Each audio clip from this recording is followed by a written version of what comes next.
Here at Life and Football, we're talking about Trumain Carroll, the Director of Strength and Conditioning at University of South Florida, USF, for y'all that don't know. Now, let's talk about Coach Carroll, man. Listen, he's going to be the coach that is around the players the most when it counts. He's going to be getting with them doing strength and conditioning this winter, which starts in January. He's going to be with them through spring ball. Now, the major part, now all that major, but in the summer, when the coaches can't be around the players, be around them like that, the head strength coach, which is Coach Carroll, he's going to be with them. He's going to be getting them right in the summer.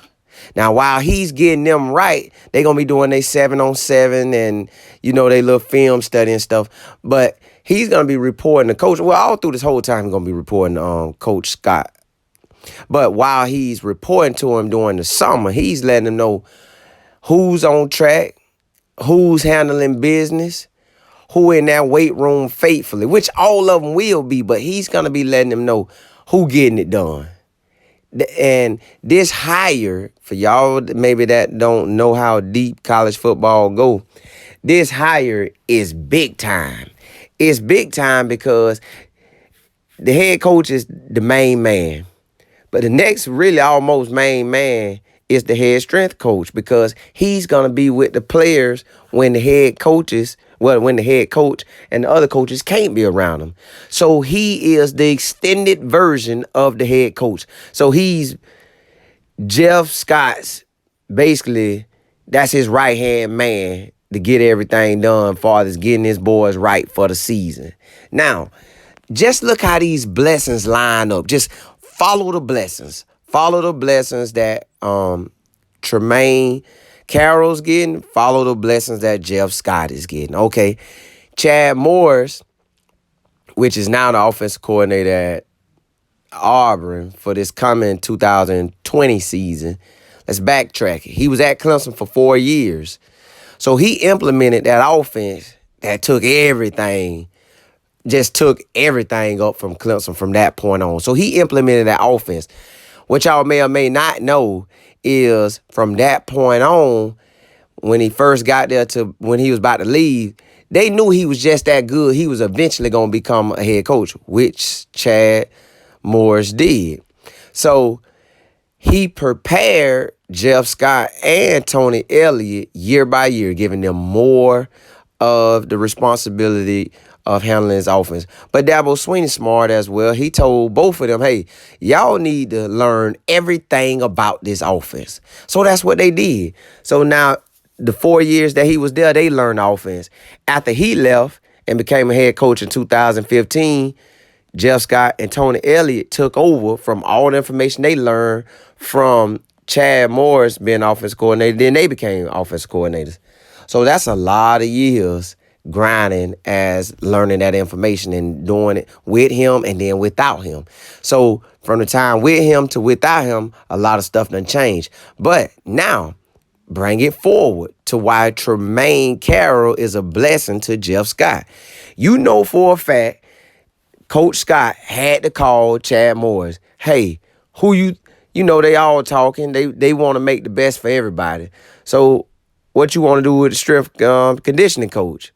Well, he going to have his pick because everybody want to be a part of it. But Trumain Carroll is the best man for the job. And why? Because Chad Morris was at Clemson for those 4 years. When he goes and get his first head coaching job, just like Chad Scott finna have his first head coaching job, Chad Morris hires Trumain Carroll. So Trumain Carroll is with Coach Morris 2015, 16, 17 at SMU.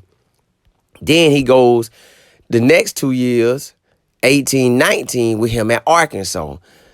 So that means, 15, 16, 17, 18, 19? That's 5 years Coach Trumain Carroll has been invested in the information that Chad Morris that had dealing with Coach Dabo Swinney and all the offense stuff that Chad Morris brought to the table anyways, but bringing that whole culture to SMU, to Arkansas.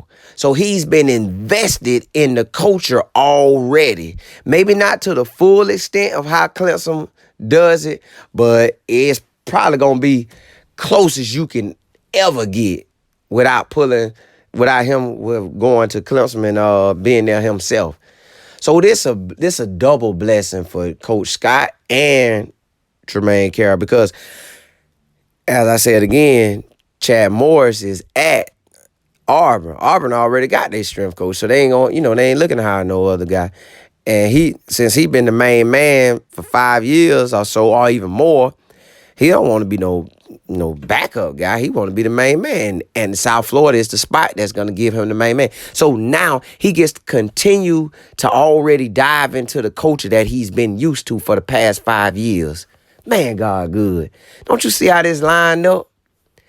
So basically, Trumain Carroll is already going in with light years ahead of any new strength coach that would have been with Coach Scott if he had to bring him in, teach him how the coach would go. He ain't got to do that with Coach Carroll. He gonna already know what time it is. They gonna link up and roll right out the gate. And then the thing is, Chad Morris was the offense that he running. I'm pretty sure was still what they was running at Clemson. Now they might have got some tweaks and here and there, but that's pretty much about the same ball game. So they're gonna want to build these players up the same way. Man, God good. Y'all, if y'all get what I'm saying, it's laid out perfect. The man been in the Clemson culture without being there. Now Jeff Scott, head man. So, and check this out. He's gonna still be able to help him because he done got the job when Chad Morris was just getting his first head coaching job. Now he's getting with Jeff Scott, and he's finna get his first head coaching job. So he done been there, done that. He know what to look for, what not to look for. So it's a win all the way around, man. Coach Trumain Carroll, man. It's a blessing to have you over here in Tampa, baby.